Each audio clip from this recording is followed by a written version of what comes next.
Muy buenas noches a todos, bienvenidos los que están acá y también los que nos están viendo a través de lo que se llama el ciberespacio o Ciberlandia, muchas personas conectadas de distintas partes. Me llamo Mario Segli, estoy acá con mi esposa Katy visitando a los hermanos en Santiago de Chile. Y aprovechamos ahora este estudio bíblico el día miércoles en la noche para compartir con ustedes valiosos principios bíblicos. Todos debemos ser discípulos. Un discípulo debe ser un estudiante de por vida que nunca termina de aprender. Y de hecho yo considero que a medida que pasan los años uno va aprendiendo más y no menos. Igual que un buen pianista empieza tocando los acordes sencillos, pero a medida que va avanzando ya empieza a tocar piezas más complejas, y eso es lo que se trata, lo que Dios quiere, que vayamos desde la leche hasta la carne espiritual. En esta ocasión, ya que nos faltan como aproximadamente unas 5 semanas hasta la fiesta de Pentecostés, es un tema que debemos ir preparándonos para ello. Y el título que tengo yo esta noche se llama Un cuento de 2 panes. Y espero que relacionen esta fiesta de Pentecostés con esos 2 panes que Dios usa en la Biblia respecto a esta fiesta. Jesucristo mencionó que muchas de las verdades bíblicas que les estaba entregando a sus discípulos eran verdades que por el momento iba a hablarles con parábolas en forma figurada, no en forma tan clara y transparentes. Iba a usar símbolos para describir realidades espirituales. Y eso es uno de los principios en la Biblia, que primero vienen las cosas físicas, después vienen las cosas espirituales. Y que también muchas veces esas verdades están encubiertas para el mundo. Cristo dijo que habló en parábolas para que no entendieran, pero después les explicó esas parábolas a sus discípulos. Comenzando con Juan, capítulo 16, versículo 25, Él les dijo a sus discípulos: estas cosas os he hablado en alegorías. La hora viene cuando ya no os hablaré por alegorías, sino que claramente os anunciaré acerca del Padre. Y así es que se iba a necesitar recibir el Espíritu Santo para tener la capacidad de entender las cosas espirituales. Sus discípulos aún no habían recibido el Espíritu Santo, entonces muchas de las cosas que Cristo decía realmente no captaban el significado espiritual. Aquí podemos ir a otra escritura al respecto, establecer la base bíblica de que Dios revela sus verdades en distintas partes de las Escrituras, y también a medida que la persona recibe el Espíritu Santo, tiene una capacidad, una dimensión espiritual que el resto del mundo no tiene. Uno puede ser un gran erudito, pero si no tiene el Espíritu Santo, igual las cosas espirituales no van a ser reveladas. Noten lo que dice en 1 de Corintios, el capítulo 2, versículo 9 hasta el versículo 16, una sección muy importante para explicar que Dios revela sus verdades a esos que escoge, a los que Él quiere revelarlas. No le está revelando esto al mundo.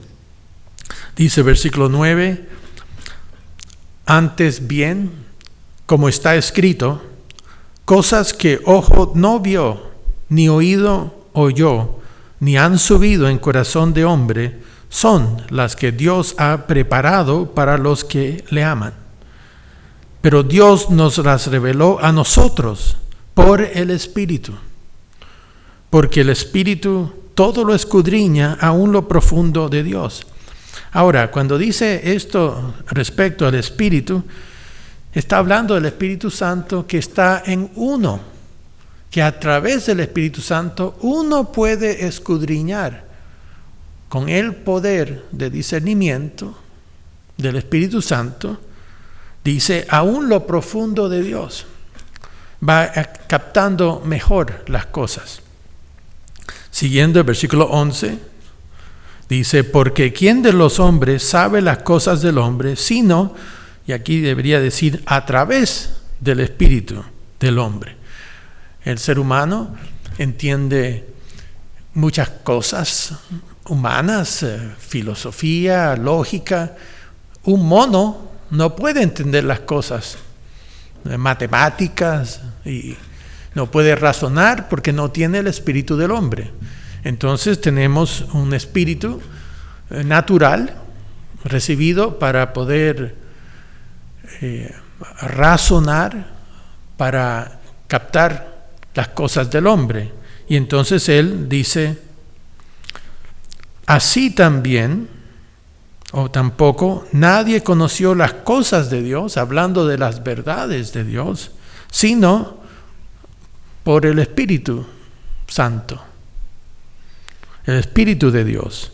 Y nosotros no hemos recibido el Espíritu del mundo, entonces no es el Espíritu que uno recibe en una iglesia, no hemos recibido un espíritu pentecostal, no hemos recibido un espíritu evangélico, católico, todo tipo de conocimientos humanos, sino el espíritu que proviene de Dios para que sepamos lo que Dios nos ha concedido, para poder captar estas preciosas verdades que tenemos, siempre reconociendo que tenemos estos tesoros de las verdades de Dios en vasos de barro.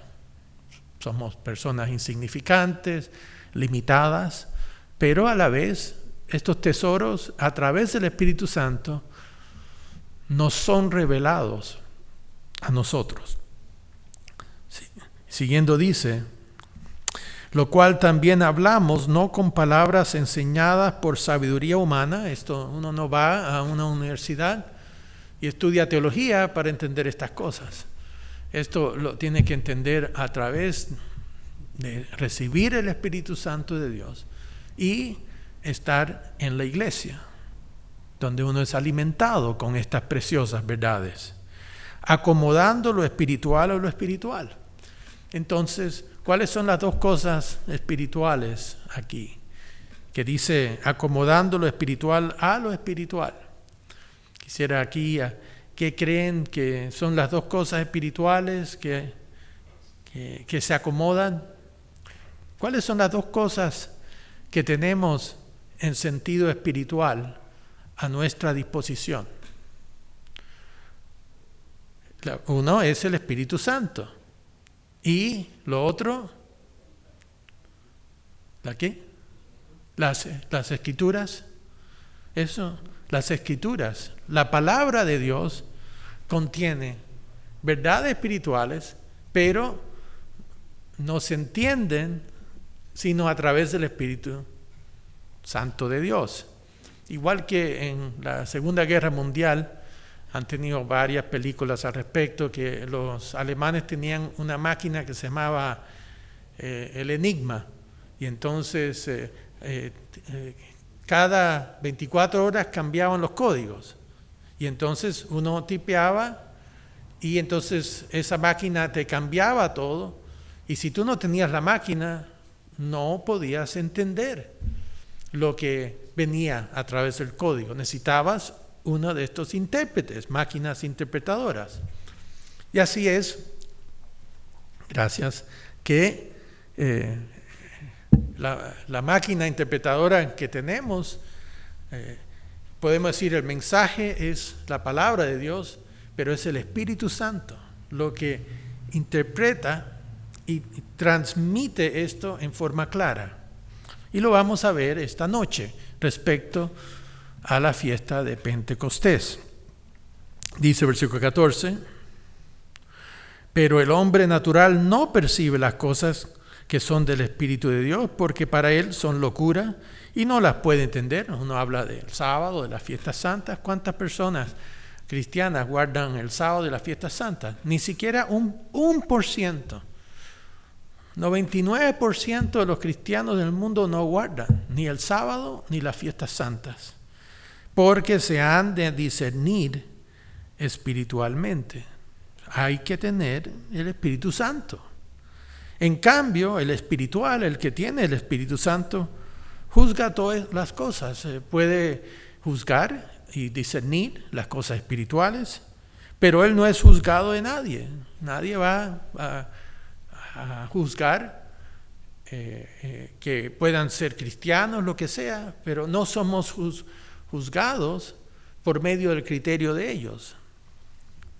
Porque ¿quién conoció la mente del Señor? ¿Quién le instruirá? Mas nosotros tenemos la mente de Cristo a través de ese Espíritu Santo. Entonces, tenemos símbolos en la Biblia que representan el mensaje espiritual sobre Pentecostés. Y eso es lo que vamos a cubrir hoy día. Noten también en Colosenses capítulo 2,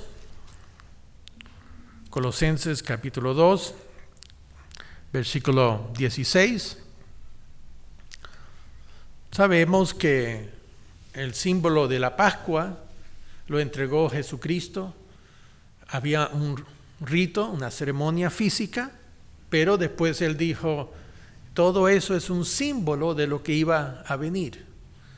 Dice versículo 16, por tanto nadie os juzgue en comida o en bebida, o en cuanto a días de fiesta, luna nueva o días de reposo. Estas tres últimas cosas que tienen que ver con las fiestas santas, con el medir el tiempo para saber cuándo cumplirlas, que tienen que ver con las lunas nuevas, que hay que estar observando ese calendario para saber cuándo guardar las fiestas, y el sábado, día de reposo. Todo lo que es sombra de lo que ha de venir. Pero el cuerpo es, y debería decir, el cuerpo es Cristo, que la iglesia es la que debe juzgar en estos casos. Y por eso, igual que los símbolos de la Pascua tienen que ver con el sacrificio de Jesucristo, como el Cordero, también las otras fiestas son sombras del porvenir, de verdades que se van a revelar en el futuro, realidades venideras. Y vamos a ver entonces para Pentecostés cuáles son algunos de los símbolos detrás de esta fiesta. Por eso es que las personas pueden guardar Pentecostés. Hay iglesias que guardan Pentecostés, pero no entendiendo los verdaderos símbolos que dan el significado bíblico al respecto. Y para eso tenemos que ir a Levítico 23, versículo 10, donde Dios describe la ceremonia relacionada con la fiesta de Pentecostés. Levítico 23, empezando en el versículo 10.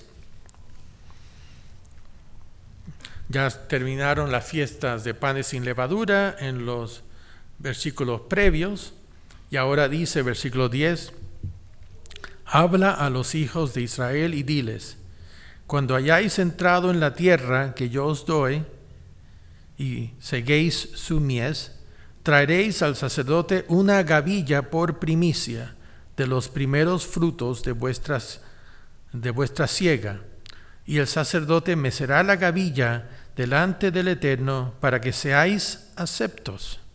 El día siguiente del día de reposo la mecerá. Entonces era una ceremonia que se llevaba a cabo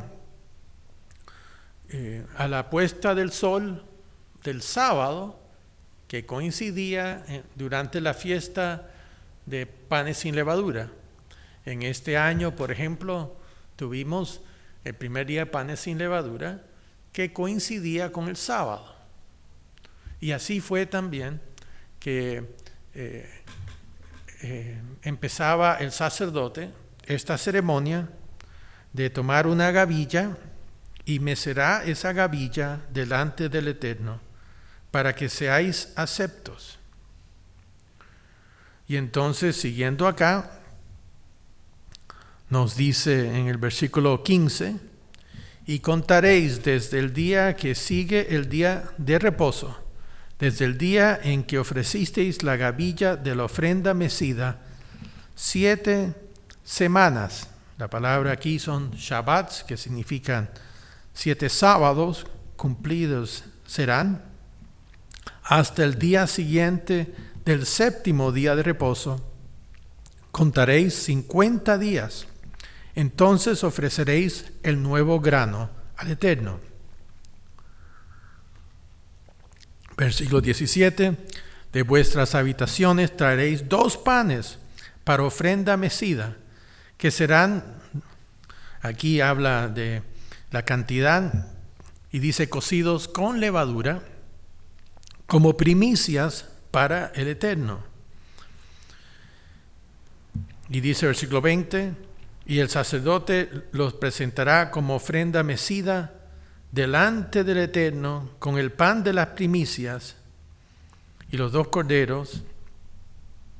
Y dice el versículo 21, y convocaréis en este mismo día santa convocación, el día de Pentecostés.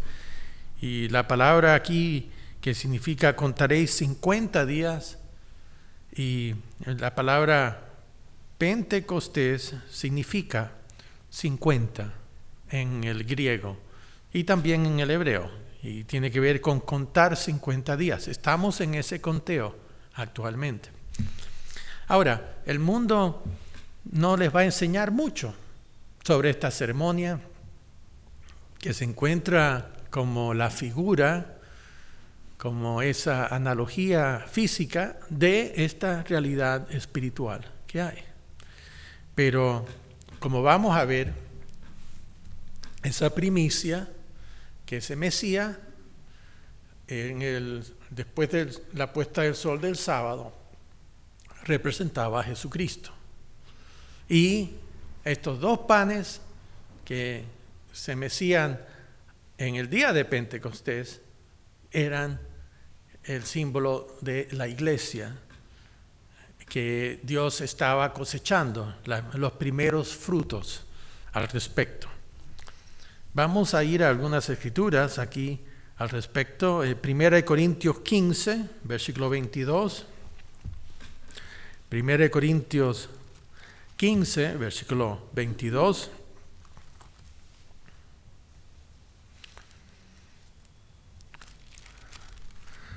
Aquí dice, porque así como en Adán todos mueren, también en Cristo todos serán vivificados, que significa resucitados. Pero cada uno en su debido orden. Hay un orden en las resurrecciones. Dice Cristo, las primicias. Y justamente coincidió que en esa Pascua que Cristo tomó, que lo hizo ahí ya al atardecer, el día miércoles, lo pusieron en la tumba y lo sellaron. Iba a estar 3 días y 3 noches en la tumba. Y eso serían 72 horas, y una vez que se cerró, porque estaban apurándose, porque ya estaba por ponerse el sol, que entonces en el templo, en el tiempo que se estaba cerrando la tumba, el sacerdote estaba tomando la gavilla mecida y para ser ofrecida ante Dios y ser aceptado. Y esa gavilla la tenía que tomar de la cosecha No se podía empezar a cosechar nada de esa siega hasta que se llevaba a cabo este rito. Y en los tiempos de Cristo se golpeaba esa gavilla y se pasaba por fuego y después era mecida para ser aceptada. Y en ese momento, que era justamente 3 días en que del miércoles en la noche, quiero mencionar, bueno, ahí es cuando se selló la tumba, el miércoles en la noche.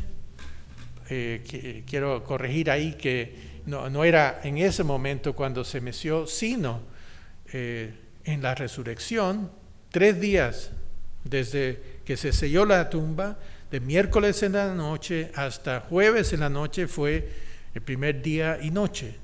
Después del jueves en la noche, el día jueves hasta el viernes en la noche, el segundo día, y del viernes de la noche hasta el sábado en la noche.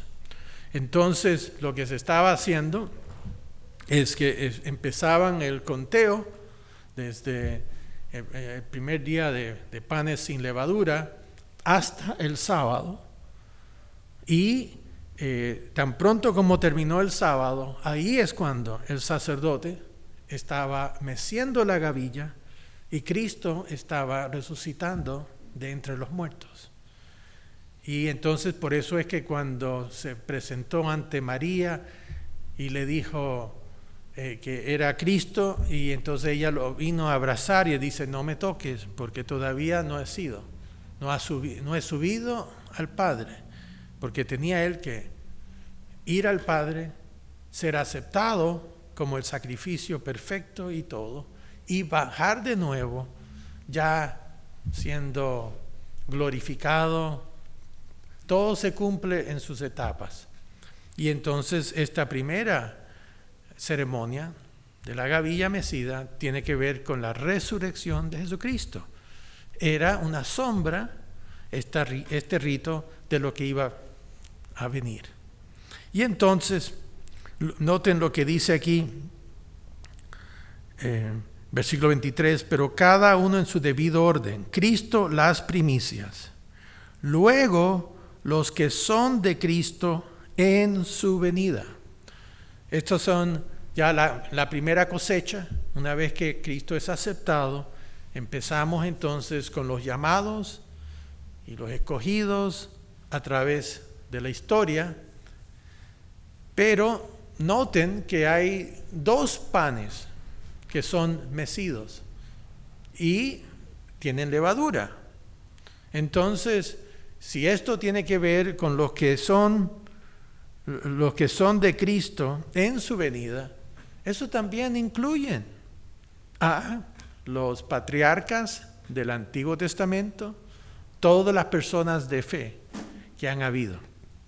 Entonces, notemos en Colosenses capítulo 1, versículo 18, nos dice, hablando de Cristo: y Él es la cabeza del cuerpo, que es la iglesia. Él que es el principio, el primogénito de entre los muertos. Es el primero que resucita, el primogénito entre los muertos. Pero ahora se está preparando toda esta cosecha de Pentecostés, que también son mecidos para ser aceptados por Dios a través de Jesucristo. Hay una escritura al respecto. Vayamos a Santiago, capítulo 1.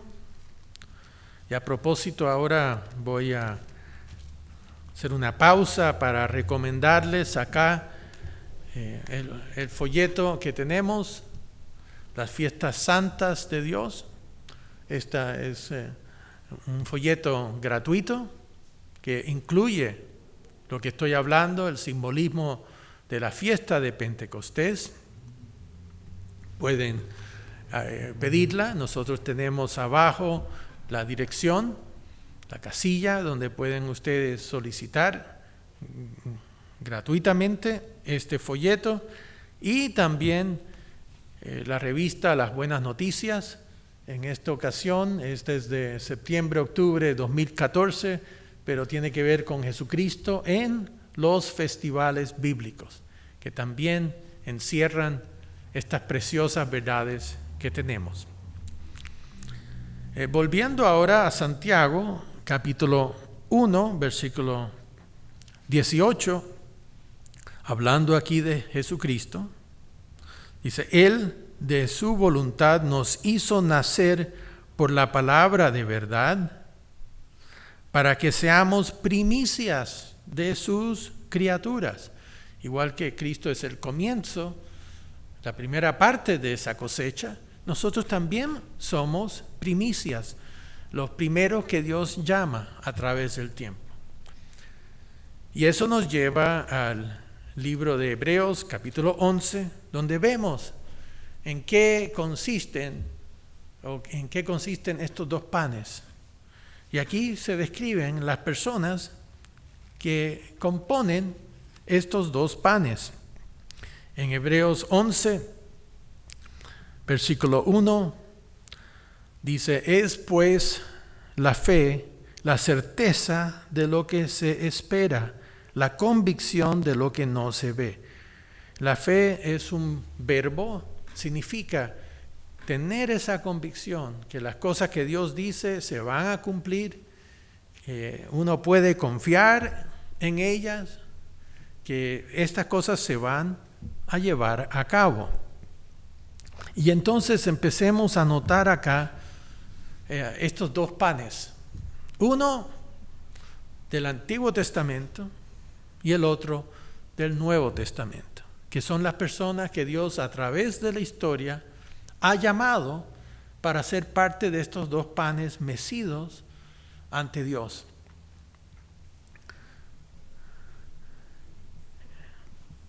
En Hebreos 11, versículo 4, empieza diciendo: por la fe, Abel ofreció a Dios más excelente sacrificio que Caín, por lo cual alcanzó testimonio de que era justo, dando testimonio, Dios testimonio de sus ofrendas, y muerto aún habla por ella. Dice, por la fe, siguiendo a Dios, obedeciendo a Dios, confiando en Dios, es lo que nosotros consideramos es la primera persona que compone la primera pieza de ese pan mecido del Antiguo Testamento. Así que yo traje acá dos panes que, igual que el sacerdote para la ceremonia de Pentecostés tomaba, y tenían que ser con levadura, mecía estos panes representando la primera cosecha de la humanidad que Dios resucita para que estén en su reino. Entonces lo que voy a hacer acá es voy a tomar y voy a ilustrar este punto que, igual que este pan que se mecía, ¿cuál es esta primera rebanada? ¿A quién representa? No, sí, Cristo era la gavilla mecida al principio de Pentecostés, pero ahora empieza esta, ¿cómo? Sí, del Antiguo Testamento, Abel. Él es el primero de la fe que es incorporado en este pan del Antiguo Testamento, que ya él va a ser resucitado cuando venga Jesucristo. Veamos cuál es el segundo. Aquí después nos dice, versículo 5, por la fe, Enoc fue traspuesto para no ver muerte y no fue hallado porque lo traspuso Dios, y antes que fue traspuesto, tuvo testimonio de haber agradado a Dios. Entonces acá ya tenemos 2 rebanadas que podemos poner aquí de lado. Ya aquí empieza el pan a ser incorporada las personas que son llamadas, que van a ser resucitadas dentro de ella. El tercero que nos habla, dice versículo 7, por la fe Noé, cuando fue advertido por Dios acerca de cosas que aún no se veían, con temor preparó el arca en que su casa se salvase, y por esa fe condenó al mundo y fue hecho heredero de la justicia que viene por la fe. Entonces, otra vez Dios va llamando e incorporando en este pan del Antiguo Testamento a ciertas personas.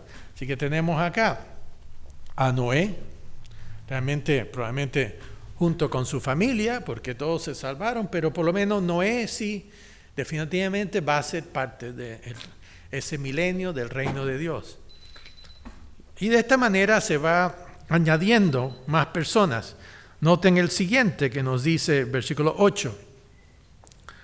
Por la fe, Abraham, siendo llamado, obedeció para salir al lugar que había de recibir como herencia y salió sin saber a dónde iba.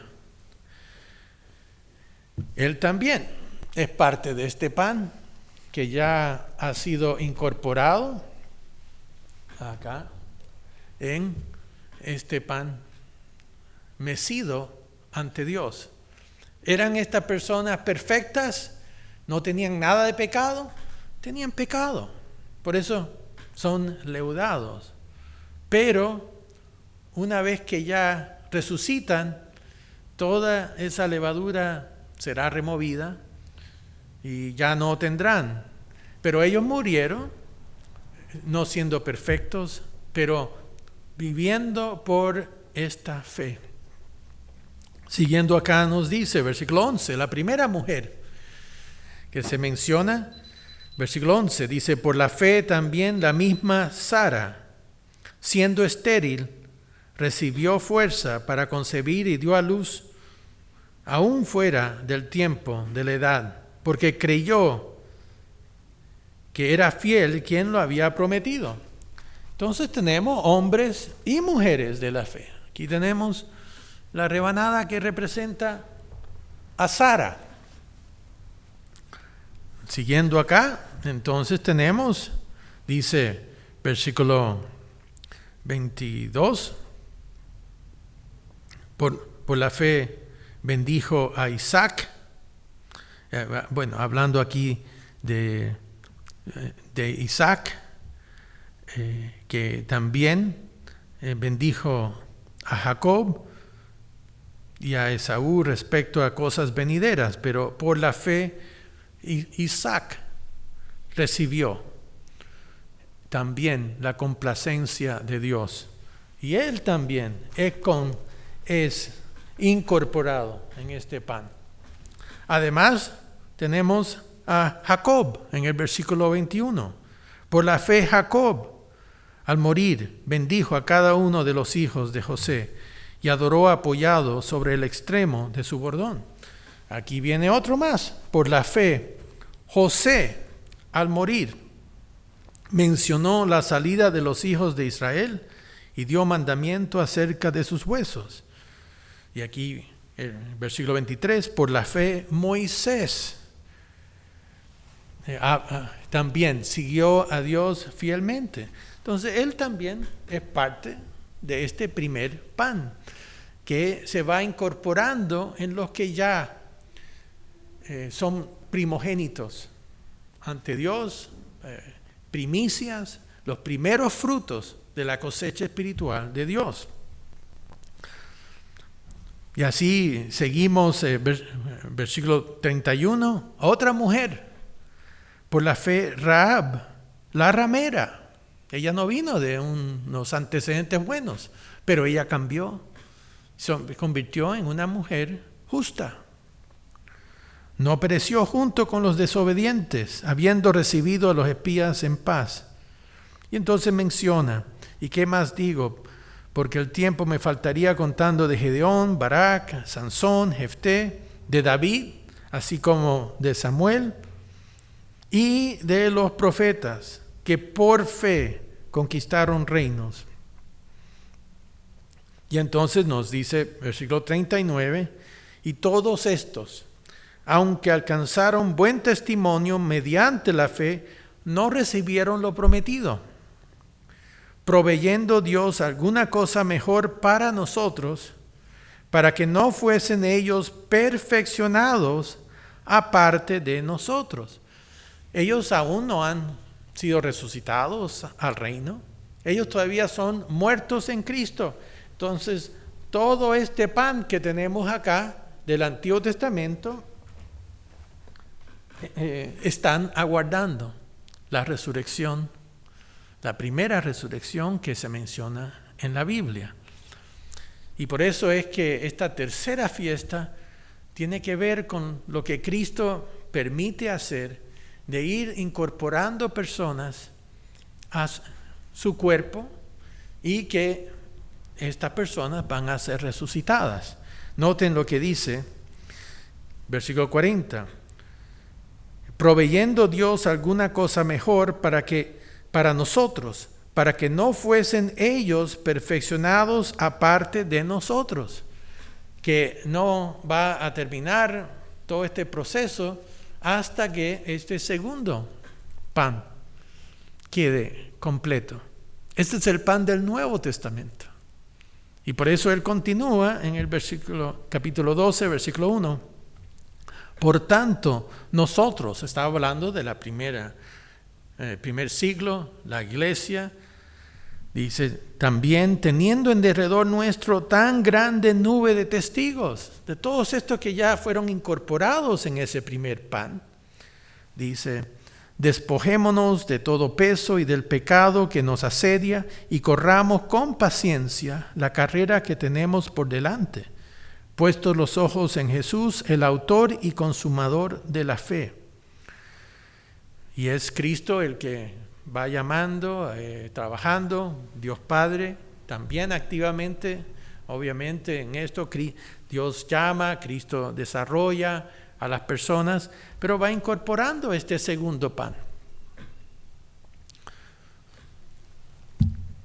Y eso entonces vemos que la primera rebanada, a ver si captan este ejemplo, este simbolismo que encontramos en el Nuevo Testamento. Entonces, esta primera rebanada que tenemos, ¿qué representa?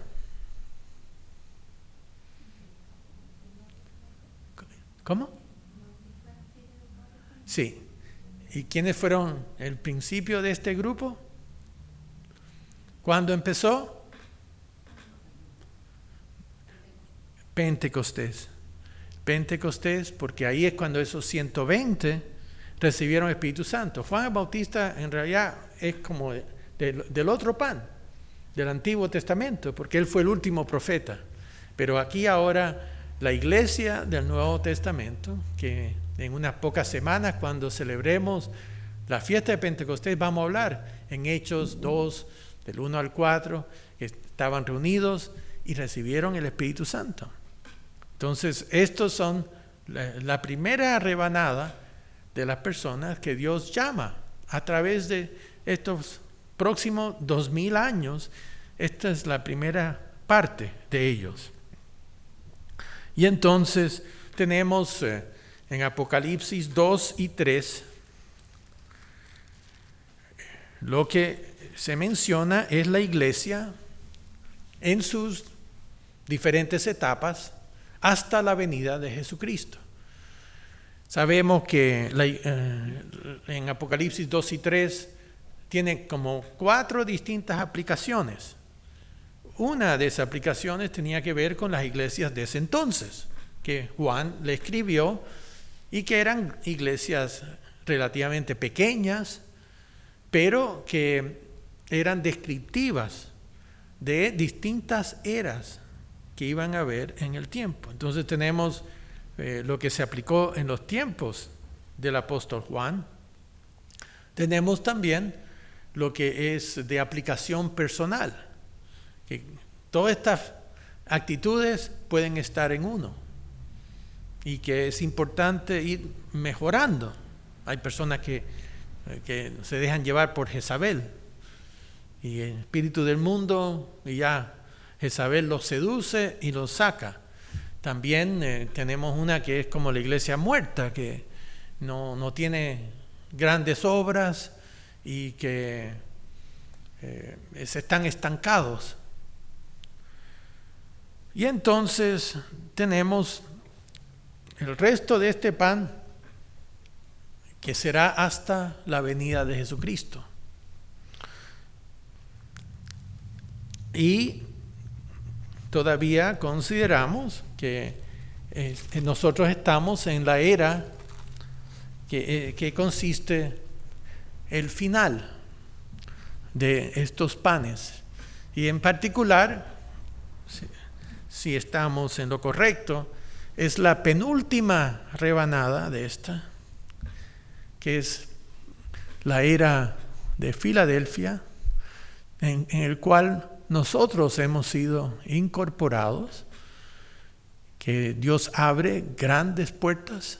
No tenemos grande fuerza, pero hemos perseverado en su palabra en medio de este mundo más y más contaminado, y se va degenerando, pero aquí estamos incorporados nosotros.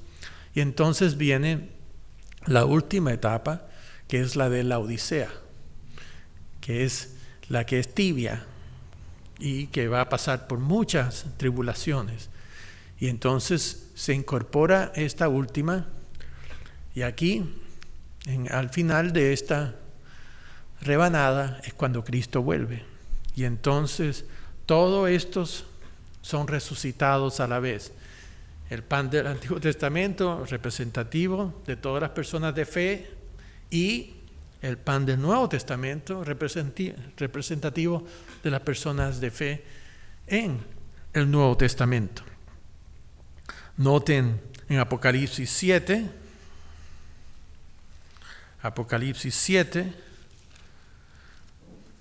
nos habla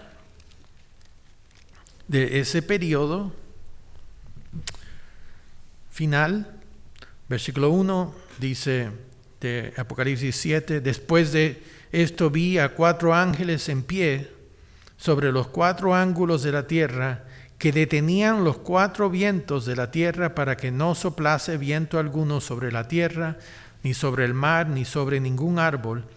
Vi también a otro ángel que subía de donde sale el sol y tenía el sello del Dios vivo, y clamó a gran voz a los 4 ángeles a quienes se les había dado el poder de hacer daño a la tierra y al mar, diciendo: no hagáis daño a la tierra, ni al mar, ni a los árboles, hasta que hayamos sellado en sus frentes a los siervos de nuestro Dios. Y entonces aquí está hablando de esos 144,000, y que tienen que ver con personas que son sellados por Dios, que tienen el Espíritu Santo de Dios. Esto no está hablando de personas comunes y corrientes. Y versículo 9: otros más son incorporados. Después de esto miré, y aquí una gran multitud, la cual nadie podía contar, de todas las naciones y tribus y pueblos y lenguas, que estaban delante del trono y en la presencia del Cordero, vestidos de ropas blancas y con palmas en las manos, y clamaban a gran voz diciendo: la salvación pertenece a nuestro Dios, que está sentado en el trono, y al Cordero. Y entonces, versículo 13 dice: entonces uno de los ancianos habló diciéndome: estos que están vestidos de ropas blancas, ¿quiénes son y de dónde han venido? Yo le dije: Señor, tú lo sabes. Y él me dijo: estos son los que han salido de la gran tribulación y han lavado sus ropas y la han emblanquecido en la sangre del Cordero. Son personas que ya aceptaron esa Pascua, ya se bautizaron, recibieron el perdón por sus pecados. Y entonces, estas son las personas que estamos hablando acá, estas rebanadas que hay en los tiempos del fin, que van a sobrevivir y van a entonces a ser incorporados en la última parte de este pan, justo antes de la venida de Jesucristo. Y después, ¿qué sucede? Bueno, ya tenemos estos dos panes que simbolizan a todas las personas del pueblo de Dios a través del tiempo, desde Abel, que fue prácticamente ahí, al lado del comienzo de todo, hasta la última persona que se incorpora antes de la venida de Jesucristo, que son mecidos y aceptados, no porque son tan gran cosa, sino a través de Jesucristo. Él inicia el proceso, Él es el autor que comienza llamando a la persona y el consumador que está con uno acompañándolo hasta que se cumpla, que muera en la fe. Y eso es importante hacer hincapié, que no son los que entran en la iglesia los que van a estar en estos panes, son los que perseveran en la fe. Porque hay muchas personas que se salen de este pan, que por distintos motivos no perseveran. Y esto tiene que ver hasta el final de la vida de uno, porque tal como acá, uno de estos panes que se puede cortar acá y se puede sacar un pedazo y la persona estaba incorporada y ahora está sola, se fue. Ya no es parte de este pan. Ya ese pan de a poco se va muriendo, secándose, y hasta que ya no es parte de lo que Dios está creando acá. Obviamente no estamos hablando que somos la única iglesia en que consiste este pan, de las iglesias de Dios, pero sí somos parte de ese pan y somos el grupo que estamos acá en forma colectiva desarrollándonos dentro de ello. Pero si nos salimos, es como este pan que ya no va a estar incorporado, este pan se seca y al final no sirve para nada. Dentro de este pan estamos protegidos, estamos creciendo, siendo nutridos y todo es incorporado.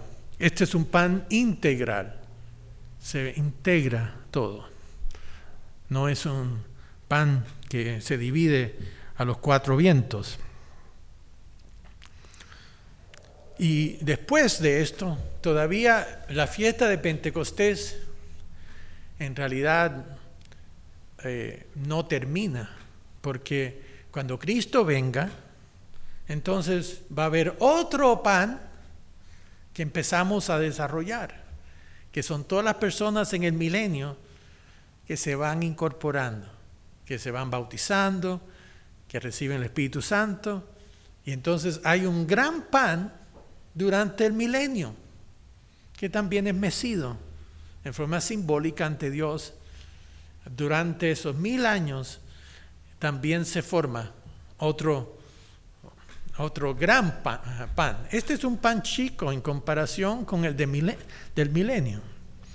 Ahí va a ser mucho más fácil seguir estas verdades de Dios. Ahora cuesta más y por eso la recompensa es mucho más ahora. Cuando tenemos que luchar contra el diablo, cuando nadie nos va a dar unas palmaditas felicitándonos porque sacrificamos el trabajo, lo que sea, para estar guardando el sábado, para estar diezmando, para estar guardando sus fiestas santas. El mundo no les interesa eso. Esto es algo entre uno y Dios. Pero ¿no quieren ser parte de este pan?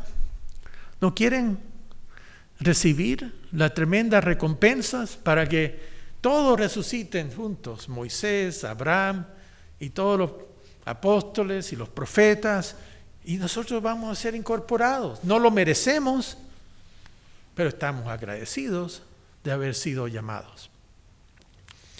Y este cuento continúa, porque entonces después del milenio viene esa segunda resurrección de todo el resto del mundo que nunca fue llamado, que nunca tuvo una oportunidad para incorporarse en este pan, y entonces tendrán la oportunidad de recibir el perdón, integrarse.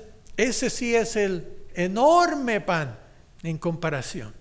En la segunda resurrección van a ser muchos de sus parientes, abuelos, generaciones en el pasado que van a poder conocer a Dios realmente por primera vez. Y entonces después de eso viene la última etapa, después que se ha reconciliado todas las cosas, se ha echado a las personas en el fuego, del lago del fuego, los que no quisieron ser parte de este pan, no quisieron ser parte de la obra, todo va a quedar depurado y va a quedar todo purificado. Y de entonces Dios Padre va a poder morar con todos estos panes que se ha ido trabajando a través del tiempo para todos compartir el Espíritu Santo, todos compartir lo que Dios tiene preparado para todos nosotros.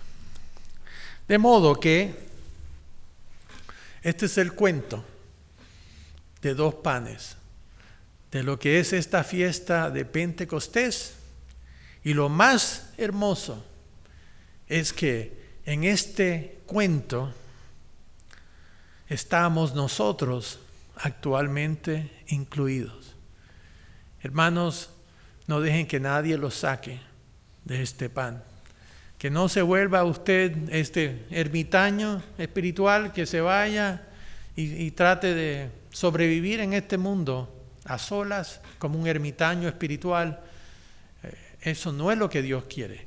Vamos a incorporarnos, vamos a hacer un pan que tiene las cosas en común, que tiene un mismo parecer, que vamos creciendo espiritualmente ante Dios.